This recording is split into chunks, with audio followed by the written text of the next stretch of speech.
Hi, everybody. I'm Dr. Miles McClellan. I'm your instructor for this course. It is H1F20, Exploring Family Studies for grade 10. This course is going to be taught a little bit differently than the last course I taught most of you in the last semester, in that we're going to be using asynchronous video produced by an institution called Ontario Virtual Studies. So we'll be working through those asynchronous slides together. And then I will be administering you summative quizzes at the end of each unit as we go forward through the semester, all right? So this course explores, within the context of families, some of the fundamental challenges people face: how to meet basic needs, how to relate to others, how to manage resources, and how to become responsible members of society. Students, that'd be you, will explore adolescent development and will have opportunities to develop interpersonal, decision-making, and practical skills related to daily life. You will learn about the diverse ways in which families function in Canada and will use research skills as they explore topics related to individual and family needs and resources. Okay, so I'm going to share the screen with you with the OVS material, and then we'll start with the first lesson in Unit 1. Hello everyone, welcome to Individual and Family Living in Canada. Unit 1, Introduction, Lesson 1, Starting Out, Individual and Family Living in Canada. So our learning goals for this lesson will be to recognize the importance of learning family living in Canada, as well as recognizing the functions of the social sciences as a whole. So first, we're going to be looking at your journey into the social sciences. So it includes asking yourself questions such as, how do you feel? How do you spend your money? What do you like to do? What can you do well? What and who is important to you? What do you look like? What are some challenges in your life? And what do you think about? These are all things that we will be looking at throughout this course. What is the point of even studying families? Well, studying families can offer an opportunity to examine families objectively. This allows one to set aside their emotions as evidence is analyzed. Also, it can allow one to learn things that can support what one already knows. Also, it can allow somebody to discover truths behind the common beliefs about families. So when you learn about families, you can get a broader picture about what they really entail. Hi, friends. Hi, friends. Hi, everyone. We came to Canada 6 years ago. And we've got two beautiful kids. Emma and Jessica. Emma is How old are you? 5. And Jessica is? How old are you? 3, yes.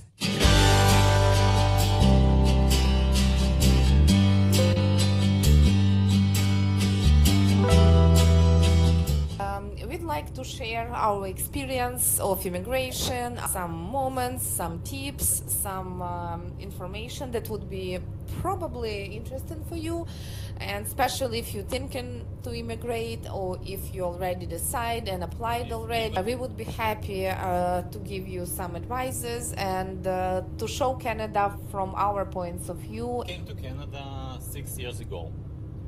Yes. Just us as a young couple, married couple. And we didn't have any children. It back was then. September 2010. Yeah, as I said, we didn't have any children back then. Our immigration process took us about 3 years. We applied in 2007 and we were waiting for about a year for immigration interview. And then when we got this interview, we realized that we are not quite ready, and we asked them to postpone it one time. You have a right to do it. So next one was scheduled again for September, accidentally. And when we passed this interview, we got certificates, and we were ready to start second part of immigration process to like Yeah, after you got selected, you have to pass medical exam, and then after medical exam, you can get a visa. And within the year, you must come to Canada. Within the year. otherwise your visa will be expired. So in general, all this process took us 3 years, and about 3 years more or less. And, we paid for everything, for every fee, our lawyer fee, Canada's fee, and everything, about $10,000. Yeah, this money, no. But you This should number not included money that you should bring here for living, because this amount changed like every year, I think, according how many people come in and where you're going to live, which province. But we have to say that you don't have to use immigration lawyer if you want to apply to come to Canada as an immigrant. You don't have to use a lawyer. We used it, but for us it was maybe easier. I don't know, and we didn't know other way before. And but this process is pretty simple and pretty straightforward. So every information you need, you can find on Immigration Canada website, Immigration Canada Ministry. So you can go, you can check whatever you need, you can check if you're eligible or not. In a few months we got invitation for the medical exam, and we went for this exam. You should pay for this one. I don't remember amount, but probably it was 150 For each. yes, US dollars. And after that, like probably during next months, we got visas. When you have a visas, you have only 1 year to leave your country, and in 1 year this visa will be expired, and it's, by the way, one-way visa, so you can just enter Canada, and the moment you land in, you should get the paper and where it says that you landed immigrant, and you have to fill out few forms with your address, and on this address you'll get your permanent resident card, and here you go, you're here. Yeah, in like 3 months usually you will get your permanent resident card. With this card you can leave country again, you can travel and all this stuff. Before you can't leave because you don't have any visa. Your visa is crossed, your immigration visa is crossed, and that's it. You have to stay in Canada until you have permanent resident card. Otherwise, like if you leave, there is no way that you can come back. And for next, in Ontario, especially for next 3 months, you don't have medical coverage. You have to buy extra insurance, medical insurance, and I don't think it's expensive. It's around like 700 for average family, maybe up to 1,000. For 3 months. So. For 3 months, yes.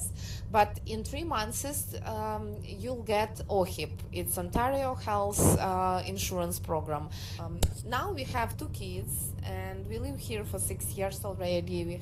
We work full time, and we happy family. So we'd like to share our story and our some everyday life with you, and show you how it is to be immigrant, how it is to live this life in another country. And I think it's pretty great, and we'd like to share our experience. And if you have any questions, please ask.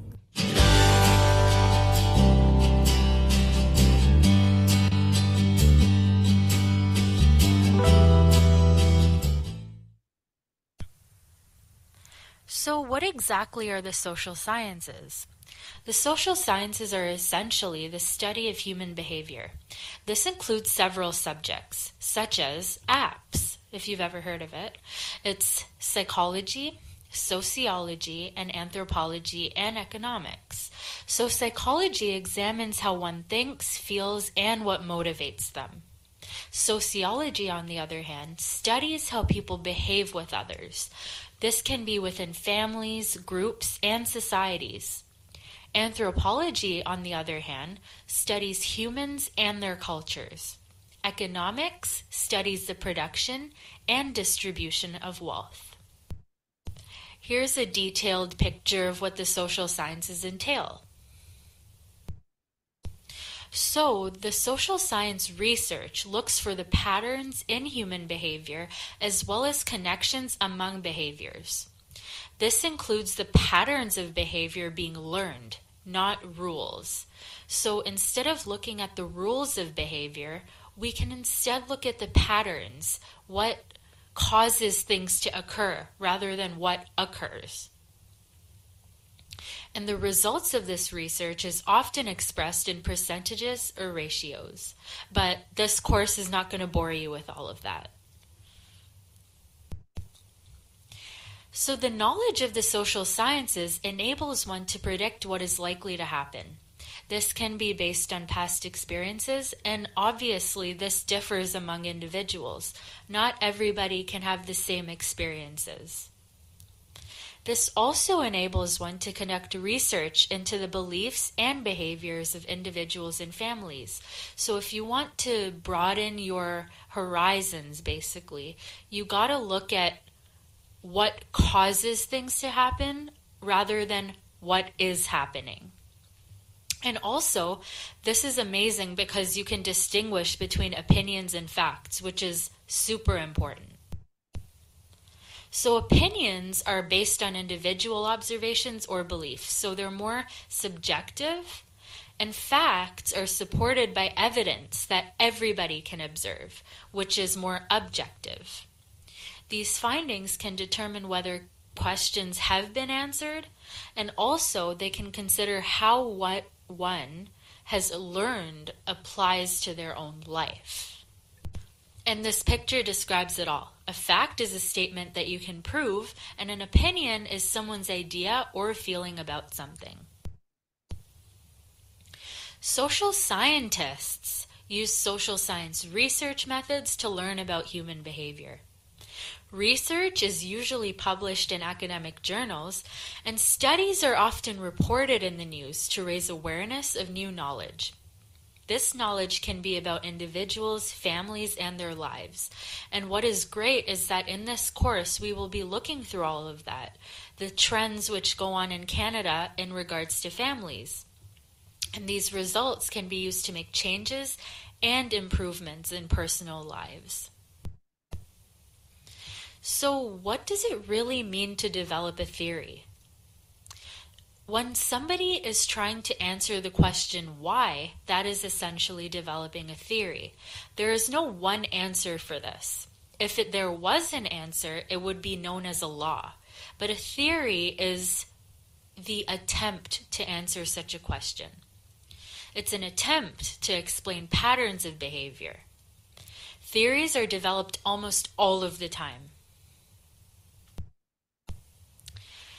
Then, while you're developing a theory, it is essential that you gather evidence. A good theory is one that is obviously based on evidence.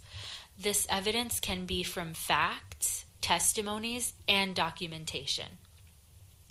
And also, when developing a theory after you've gathered the evidence, it is very crucial to make predictions. This evidence can help one predict fairly accurately about what will happen next. This is such as looking at the weather, for example, how people determine what the weather will be in the coming days. So, for example, a principal develops a theory that 3 times as many students skip classes on a warm, sunny day. This theory is good if she has checked the attendance records against weather records for evidence. If the teacher simply just said it with no facts to support that claim, that is not really a factual theory. That's more of an opinion-based concept. Also, if the attendance for the warm sunny day in next year matches her predictions, this can be even more credible. So once social science methods are understood, one is able to read and analyze the results of the research done by others. This is in order to increase knowledge and understanding of individuals, families, and communities. And after this is done, one will obviously be able to look for reasons behind social policies, laws, and programs available in Canada. Also, It will give you the idea of the purpose of advertising. What exactly are advertising agents trying to get you to do? So now I'm going to have you guys complete this lesson 1 quiz. Begin whenever you're ready.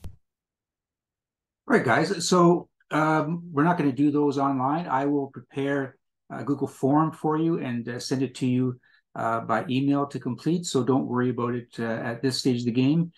This week, we're not going to do any quizzes, and I'll explain to you why a little bit later. So that stops the first chapter in this unit.